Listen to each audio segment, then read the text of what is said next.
Hola, ¿qué tal? Bienvenidos a esta edición de Mundo Cristiano. Soy Jonathan Villarreal y como siempre, cada semana es un placer poder acompañarles. Mi nombre es Kevin Valverde, igual un placer tenerles acá. Vamos de una vez a los titulares. El presidente Trump está apuntando a las universidades que permitieron ataques y protestas antisemitas en sus campus. El vicepresidente de Estados Unidos levantó la voz por un hombre acusado por orar en silencio cerca de una clínica de abortos en el Reino Unido. Y conversamos con la productora ejecutiva del programa Primer Impacto sobre cómo inyecta su fe en su trabajo. Le contamos de esto y mucho más en esta edición.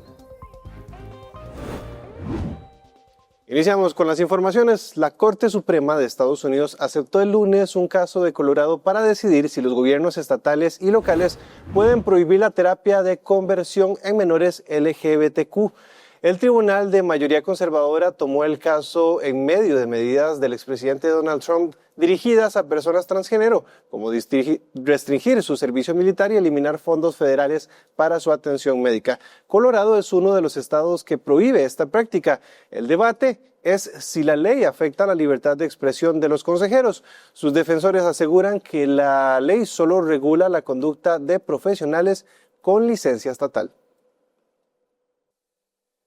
La Liga Antidifamación informa que se han registrado más de 10.000 actos antisemitas en Estados Unidos desde los atentados del 7 de octubre contra Israel. Muchos de esos incidentes se han producido en campus universitarios. Laurie Johnson de CBN nos cuenta lo que están haciendo algunos legisladores para reducir esa cifra. Mientras citaba actos antisemitas ocurridos en sinagogas, centros comunitarios y lugares públicos, una audiencia del Comité Judicial del Senado se centró especialmente en lo grave que es en los campos universitarios. El senador Ted Cruz utilizó esta noticia de CBN para exponer su punto de vista. Atrás hay estudiantes judíos ondeando banderas americanas y banderas israelíes. En el frente, una estudiante de Columbia usando una máscara. ¿Por qué estos cobardes son tan valientes que se cubren la cara? Sosteniendo un cartel escrito a mano que dice próximos objetivos de Al-Qassam. Al-Qassam es la rama militar de Hamás. Entiendan lo que dice esta estudiante. Ella pide el asesinato de sus compañeros judíos. Me ha dicho que me vaya, diles que se vayan. Y continúan las protestas contra Israel, como esta en Barnard College de Nueva York, que comenzó la semana pasada y sigue causando disturbios y miedo. No solo es anti-israelí, sino anti-americano, y va en contra de todo lo que una universidad debería tolerar. El presidente Trump publicó en Truth Social que la financiación federal debería cesar para cualquier universidad que permita protestas ilegales. Los republicanos en la audiencia estuvieron de acuerdo, diciendo también que el Departamento de Estado debería revocar las visas de estudiante de los extranjeros que dañan a los judíos. ¿Por qué no incluimos en el proceso, como condición para el visado, que si agredes a un estudiante judío en el campus, te vas? Un testigo dijo que el presidente Trump es el mayor aliado que Israel ha tenido en la Casa Blanca, mientras que otro criticó a la actual administración. Yo no diría que la administración Trump está causando antisemitismo. ¿Ha habido un aumento desde que Trump ha llegado al poder? Sí. ¿Ves una conexión casual ahí? Sí. ¿Por qué? Lo que Trump ha destacado y posicionado neonazis y supremacistas blancos. Otros dicen que el Congreso debe tomar medidas. La ley es clave para motivar y debemos usarla para respaldar a los administradores en exigir responsabilidades a quienes fomentan el odio hacia los judíos. Una nueva encuesta muestra que el 74% de los estudiantes universitarios judíos dicen que el isno antisemita es un problema grave en el campus. El 87% dice que las protestas y peticiones anti-Israel conducen a crímenes de odio. Laurie Johnson, CBN News.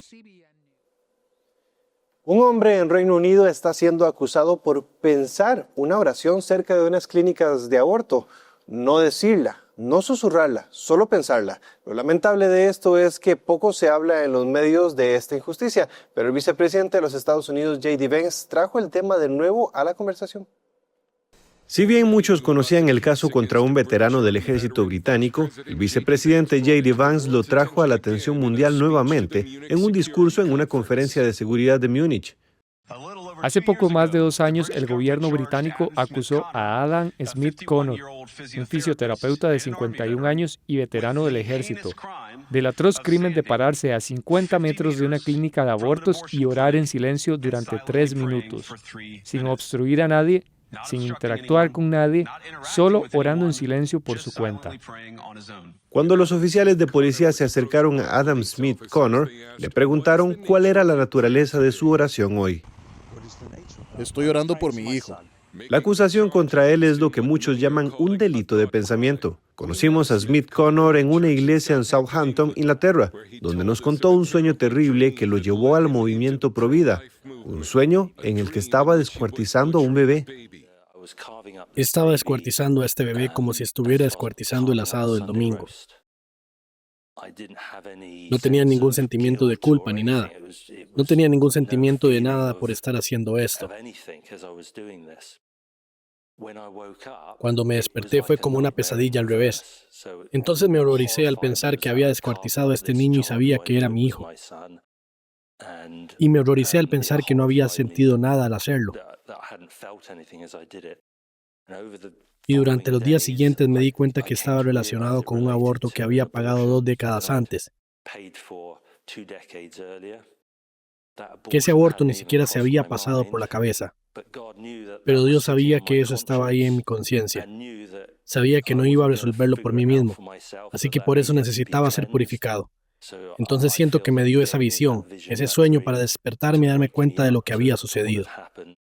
Adam empezó a ir a clínicas de abortos para orar por su hijo y finalmente fue acusado por eso. Me pidieron que me fuera del área.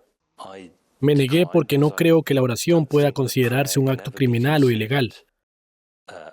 Estaba fuera del campo de visión de la clínica, detrás de un árbol, y no miré a nadie.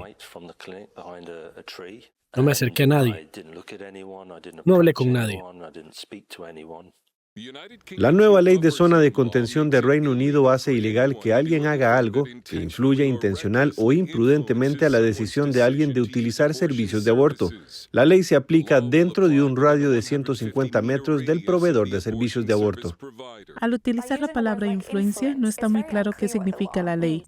Louis McClatchy Miner, de Alliance Defending Freedom International, dice que el uso que hace el gobierno de la palabra influencia ha creado una ley muy amplia que podría utilizarse potencialmente contra conversaciones privadas, así como contra los pensamientos y oraciones de una persona.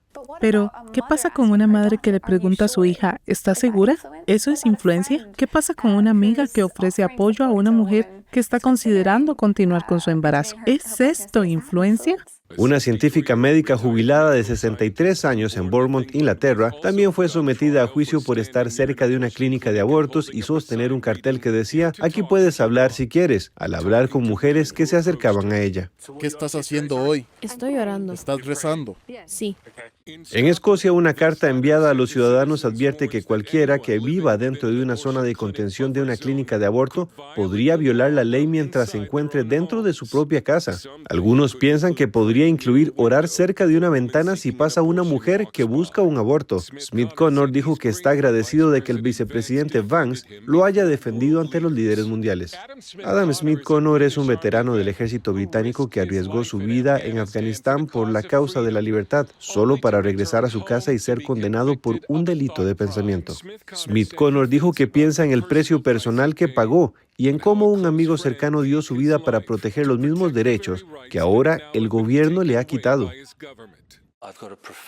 Siento una profunda tristeza por el hecho de que nuestra nación haya caído tan bajo tan rápidamente. Creo en la Biblia y en lo que ella dice, y lo vivo en mi vida.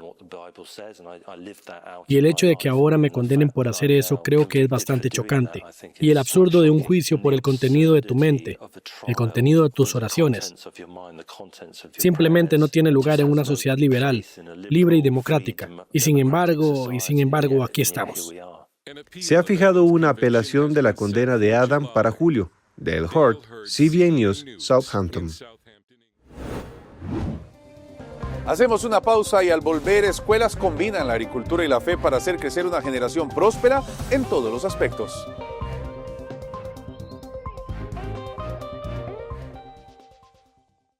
Hola, soy Omar Morillo.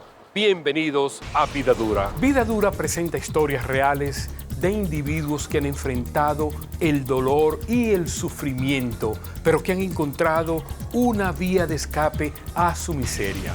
Búscanos en Instagram, Facebook, YouTube, en nuestra página web y por supuesto en la televisión abierta en tu país. Vida Dura, trayendo esperanza y aliento a través de sus historias. Mantente informado mientras exploras el trasfondo completo de la noticia. Escucha el podcast Cuenta Regresiva desde tu plataforma de preferencia: Spotify, Apple Podcasts y Google Podcasts. Encuéntranos en el buscador de tu app favorita como Cuenta Regresiva de Mundo Cristiano. Y suscríbete para recibir semanalmente el capítulo en estreno. También puedes disfrutar cada episodio en video, donde complementamos nuestros análisis con gráficos y contenido visual desde nuestro canal de YouTube Mundo Cristiano. Desde la oficina, casa o en carretera, ahora podrás informarte con el podcast Cuenta Regresiva. Continuamos con más. La Organización de Estados Americanos, la OEA, eligió este lunes por aclamación al ministro de Relaciones Exteriores de Surinam, Albert Ramding, como el nuevo secretario general para el periodo 2025-2030. Su designación se produce tras la retirada de la candidatura del canciller paraguayo Rubén Ramírez Lezcano, un diplomático de postura provida quien se vio obligado a declinar su postulación ante la falta de apoyo regional, atribuido a razones ideológicas, según lo denunció RCC Paraguay. De acuerdo con el análisis del medio paraguayo, la decisión de 5 países sudamericanos, Brasil, Colombia, Bolivia, Chile y Uruguay, de retirar su respaldo a Ramírez Lezcano se debió exclusivamente a su orientación política y no a errores diplomáticos. RCC Paraguay señala que el retiro del apoyo fue resultado de una articulación regional de gobiernos de izquierda para bloquear la candidatura paraguaya en favor de una línea más alineada con la agenda progresista. Nicaragua se retiró del Consejo de Derechos Humanos de la ONU después de ser criticada por su sistemática represión de los derechos humanos, las normas democráticas y los grupos religiosos. Esto informó un grupo de vigilancia de la persecución. Según el grupo que acabo de mencionar, llamado International Christian Concern, los líderes han transformado la nación democrática en un régimen pseudo dictatorial. El presidente Daniel Ortega y su esposa, la vicepresidenta y primera dama Rosario Murillo, calificaron su decisión de abandonar el Consejo de Derechos Humanos la semana pasada como un movimiento, y abro comillas, soberano e irrevocable. Cierro comillas. Expertos de la ONU instaron a que se tomen medidas legales contra Nicaragua, señalando abusos de derechos humanos en el país. En los municipios de El Salvador, marcados por la extrema pobreza, surgen semillas de esperanza. Las escuelas cristianas agrícolas, un proyecto impulsado por la Iglesia, están transformando vidas, combinando fe y conocimiento de la agricultura sostenible para cultivar un futuro mejor. Aquí es Morro Grande, a 87 kilómetros al occidente de San Salvador, una de las zonas destacadas dentro del mapa de extrema pobreza. La seguridad alimentaria de las familias agricultoras de este lugar ha dado un giro positivo gracias a las escuelas cristianas agrícolas, una iniciativa impulsada por la Iglesia Evangélica y Compasión Internacional. Se les enseña a preparar la tierra, a sanitizarla y poder tener una tierra saludable donde la planta pueda hacer una buena producción. En esta comunidad, donde la agricultura es el principal sustento, las condiciones climáticas extremas solían afectar gravemente la producción de alimentos. Específicamente, sequías prolongadas y excesos de lluvia. A pocos pasos de los cultivos de chile y tomate se encuentra el templo de la comunidad. Mientras los jóvenes preparan sus presentaciones para la escuela dominical, un grupo de feligreses se dirige a participar de su escuela cristiana agrícola. Ya aprendí a arreglar el suelo para cultivar hortalizas y ya aprendí a sembrar tomate, sembrar chile. Haciendo cosas nuevas, cosas que yo no sabía, las estoy practicando en mi casa. Como le digo, pues uno trabaja de una manera, pero ya con gente especializada, pues uno va cada día aprendiendo más. En las escuelas cristianas agrícolas se capacita a las familias en la elaboración de fertilizantes y foliares naturales, amigables con el medio ambiente y de bajo costo. Y pues sí, se ve bastante la gran diferencia de trabajar con químicos, porque a la misma vez nos ayuda a nosotros en nuestra salud con el medio ambiente. Y pues la verdad sí se ve bastante mejora en las plantas, como las de guineos, ayotes, cosas así, ¿verdad? Porque sí, es mejor y el producto es más saludable y sabe de mejor sabor. Además se fomenta el emprendimiento agrícola, con la producción de granos básicos, peces, carne de aves y huevos. Por lo menos yo en mi hogar, en mi caso, que somos 5, comprábamos más de $1 de huevo. Y hoy ya no lo compramos. Ya hoy allí lo que hacemos es cuidarlo para ir viviendo. Y lo que no lo aprovechamos, entonces lo vendemos. El programa no solo busca mejorar la seguridad alimentaria, sino también fortalecer la comunidad a través de valores cristianos y la unidad entre familias. A mí me gusta allí porque cuando hay escuela para padres, reuniones, siempre van con que se trata de que hablan de Dios pues, y esos consejos, y yo siento que para mí sí me ayudan pues porque tengo las 2 niñas y lo voy practicando. En Morro Grande, unas 20 familias de 8 iglesias se benefician del programa.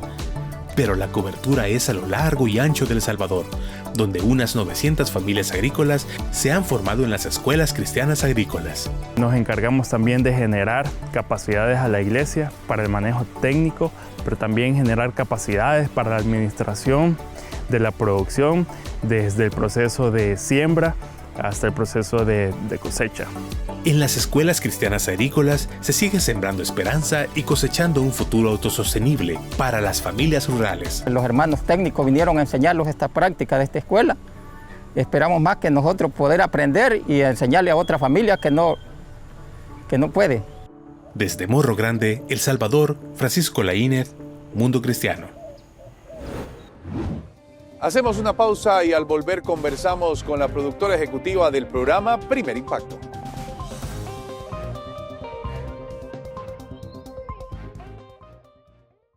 Disfruta en familia de historias de transformación, compasión y del poder de la fe para cambiar vidas. No te pierdas el programa y únete a Club 700 Hoy.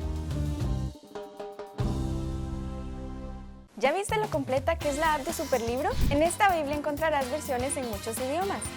En español podrás encontrar 3 versiones. También está la opción que te permite escucharla sin tener que leerla. Y lo mejor es que puedes seguir escuchándolo con el teléfono bloqueado. Conforme vas leyendo, verás 4 iconos diferentes en medio de la lectura, que te conectarán con la sección de personajes, respuestas bíblicas, juegos y videojuegos que están relacionados al pasaje. ¡Qué útil!, ¿verdad? Y para hacerla mejor, tienes un buscador donde podrás encontrar tu texto favorito fácilmente. Si aún no tienes esta increíble app, puedes descargarla gratis en Android o iOS. ¿Qué estás esperando? Aprende más de la Biblia con la app de Superlibro. Gracias por continuar con Mundo Cristiano. La productora ejecutiva del programa Primer Impacto dice que ella es el resultado de una puerta cerrada y fue cuando aprendió a clamar en oración que todo en su vida se alineó al propósito de Dios. Aquí les dejamos la primera parte de la entrevista que tuvimos con ella. Dirigir uno de los shows televisivos más exitosos de América Latina, de los Estados Unidos, pareciera ser una tarea para alguien que tiene poquísimo tiempo para hacer muchas cosas y que tiene que trabajar muy duro. Y sin duda, la persona que te hemos invitado es así. Pero además de eso, le abrió en su apretada agenda, en su complicado uso del tiempo para lograr a cabo sus objetivos, un espacio a Dios. ¿Cómo Dios abrió ese espacio en la agenda de Yuri Cordero? ¿Cómo logró encontrar a Dios en su día a día? ¿Y cómo llegó a eso, a plasmarlo en este libro, La Virtud del Proceso? Eso lo vamos a hablar en este momento. Yuri, qué gusto estar acá con vos. Bienvenida. Muchísimas Qué lindo conocerte. Gracias. Igual para mí, muchísimas gracias a todas las personas que me están escuchando y viendo acá. De verdad que es un honor para mí, porque cada piedra definitivamente marca el camino hacia la victoria. Sin ninguna duda. Amén. Yuri, sos la vicepresidenta de Primer Impacto, productora ejecutiva de Primer Impacto, dentro del principal medio de comunicación hispano, como lo es Univisión. ¿Cómo llegaste ahí? ¿Cómo alcanzaste lo que hoy estás viendo? Porque recién te han nombrado en el puesto de vicepresidenta, pero estabas dentro haciendo un programa, un show muy importante como es Primer Impacto, que todas las personas que nos están viendo en algún momento se han topado con ese programa. ¿Cómo llegaste ahí? Esto fue un resultado directo de una puerta cerrada. Yo era presentadora y reportera de noticias y trabajaba también en la radio americana. El canal local donde yo trabajaba era casi directora de noticias, más presentadora y reportera. También trabajaba en 610 WIOD, que era una estación de radio americana, y eso lo hice como por un año. Cuando llego a Univisión me ofrecen más dinero de lo que yo hacía a nivel local. Yo digo, tremenda oportunidad, pero al año ya yo quería regresar frente a las cámaras. Por supuesto que quería regresar. Y voy donde mi jefa que se llama María López, la creadora de Primer Impacto. Y le digo, María, tú sabes que yo puedo hacer más que trabajar en el buró de asignaciones, no disminuyendo lo que se hace ahí para nada, pero yo quería hacer más. Y ella me mira, porque ella es fuerte, pero soy productora fuerte por ella. Y me dice, yo no te di trabajo a ti de reportera. Yo te di trabajo a ti de productora. Y yo me senté y dije, yo tenía una opción. O buscaba otro trabajo o hacía lo que tenía que hacer. Y yo no iba a dejar atrás esta bendición. Univisión fue una promesa. Y lo veo así ahora que Dios me dio, porque cuando estaba en college, yo estaba en una clase y en esa clase me dijeron, ¿dónde tú te ves en 10 años? Y yo dije, yo me veo a nivel de network, a nivel de una cadena nacional en mi carrera. Llegué a eso en 6 años y medio. Entonces no lo iba a hacer, pero no me quedé sentada. Inmediatamente empecé a empujar para salir con los reporteros y productores a coberturas. Y llegó el punto donde yo era la persona encargada de poner todo el programa al aire desde el field. Yo era la responsable de todas las afiliadas a nivel network, de todas las shows del network, en los premios grandes de la cadena, Latin Grammy, Premio Lo Nuestro, Premio Juventud. Era yo que los ponía al aire. Y digo, no como el contenido del programa, pero definitivamente esto que hacen ustedes. Exactamente, yo era la productora de campo para todos esos, pero he hecho coberturas grandísimas a nivel nacional e internacional. Y eso es para la gloria de Dios. Pero ¿qué pasa? Yo le digo a la gente que esa puerta cerrada me lleva aquí.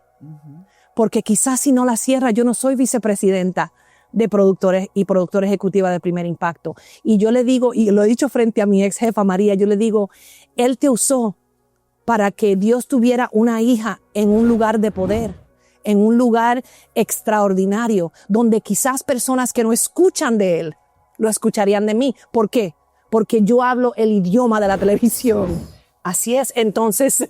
Kiri, hablábamos un día de estos con Itier Arroyo, que hablaba de este tema y decía que cuando uno está en posiciones complicadas, los ataques pueden ser más complejos. Y cuando llegas ahí, ¿aún no conocías a Dios como lo conoces ahora? No lo conocía como lo conozco ahora. Fue en el 2012 que yo llegué a los pies de Dios. Pero yo digo que Él no nos pone en lugares de influencia para fracasar. No. Absolutely not. Definitivamente no. Por algo tú estás en la posición que tú estás. Lo que uno tiene que creerlo y caminar en autoridad, que algunas veces para muchos líderes, porque yo siempre he sido una líder en todos los trabajos que he tenido, pero algunas veces se nos hace difícil caminar en autoridad. Pero yo cuando acepté que era como quien dice la productora ejecutiva de un programa nacional, entendí muchas cosas. Nacional e internacional. Es que se me hace difícil hasta decir internacional. Nos vemos en 12 países. Millones y millones de seguidores en las redes sociales. Entonces, en el 2012 llego a los pies de Dios, pero no es hasta el 2019 que definitivamente decido caminar con Él. Recibí yo sentí el temor de Dios. Y te lo digo así, porque un profeta se sienta conmigo y me dice, ¿y qué tú estás haciendo? Tú tienes un llamado hace mucho tiempo. Y tú me dio la parábola del rico y Lázaro. Y él me dice, ¿y tú eres el rico? Yo llego a Miami y llamo a toda mi familia. Toda mi familia que me decía que yo no podía servirle a Dios porque soy una mujer fuerte, porque soy una mujer que... ¿Llegaste a creerte eso? Claro que me lo creí, por muchos años, por 7 años. 7 años. Tú sabes que en la concordancia griega, hebrea, 7 significa abad. En inglés significa to perish. Yo estaba muerta. Y digo muerta en vida. Pero fue en el 2019. Y cuando tú buscas eso en la concordancia griega, significa to clamor at, clamar a Él. Y eso fue lo que yo hice. Entonces, cuando hacemos eso, todo se alinea. Todo. todo se alinea. Y por eso estoy aquí.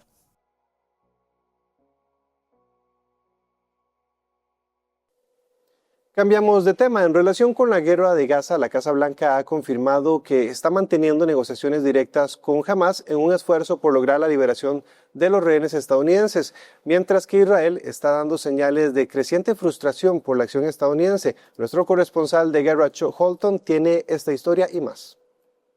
La Casa Blanca confirmó el miércoles que está en negociaciones directas y secretas con Hamás sobre la liberación de los rehenes estadounidenses recluidos en Gaza. Los funcionarios defendieron las conversaciones como parte de un esfuerzo más amplio para proteger a los estadounidenses. Y mire, el diálogo y hablar con gente de todo el mundo para hacer lo que es mejor para el pueblo estadounidense es algo que el presidente ha demostrado, que es lo que él considera un esfuerzo de buena fe para hacer lo que es mejor para el pueblo estadounidense. Después de que 33 rehenes fueran liberados en las últimas semanas, 59 aún permanecen cautivos en Gaza. El presidente Trump se reunió en la oficina oval con los recientemente liberados, quienes le agradecen sus esfuerzos. Me mataron de hambre y me torturaron. Tú eres la razón por la que estoy en casa con vida. En una publicación en las redes sociales, el presidente Trump llamó a Hamás enfermo y retorcido y los llamó a liberar a los rehenes o habrá un infierno que pagar. La gente no se da cuenta de que el presidente se reúne con esta gente, escucha sus historias, está indignado y con razón, está cansado y ha perdido la paciencia con eso. Hamás respondió que solo liberará a los rehenes restantes cuando haya un alto al fuego permanente.